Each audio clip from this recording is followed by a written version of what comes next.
Hi, I'm Ava Drazen, and this week we talked about literature and the Bible. And the question is, are you comfortable with the sort of prickly Jesus that we see in the Gospels and that Adam Beatty helps us see? So I would say, yeah, maybe I wouldn't be comfortable in person, but I think this is definitely a trait that our God should have and does have, like the Lion and the Lamb. He takes up this fatherly role, and with that comes discipline and learning. And you see this a lot in Mark. Jesus is flipping tables in Mark. He challenges his disciples and believers, and he does not let anyone speak untruthfulness, and he keeps everyone accountable, and he's very direct. At one point he says, I think he calls Peter, I was just looking at my Bible, he calls Peter Satan at one point in Mark 8:33.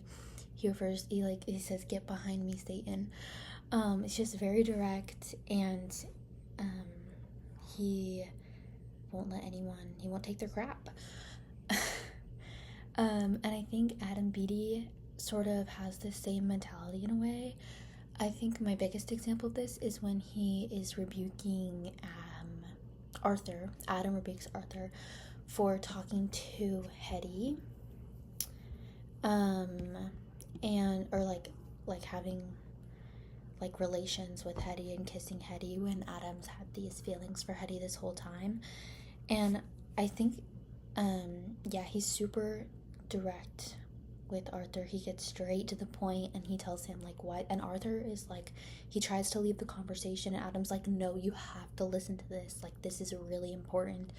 And he explains how he's wanted Hetty all these years, and Arthur was I didn't know you loved her. And I think this is similar to how he wasn't very open about his thoughts, and I think that Jesus is it's a similar thing, that Jesus isn't prideful about what he does. He keeps it on the down low. He doesn't want attention from what he does. He's just doing it for the love of us, of his people. How does this challenge your own conceptions of Jesus's character? I think that it makes him more of a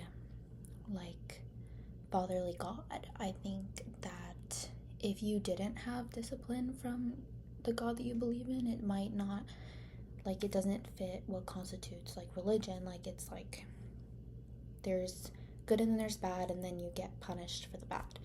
And I think if Jesus wasn't so harsh and direct in these moments that he needed to be, we wouldn't understand how serious of a God he is and how much this all matters to him. Thank you.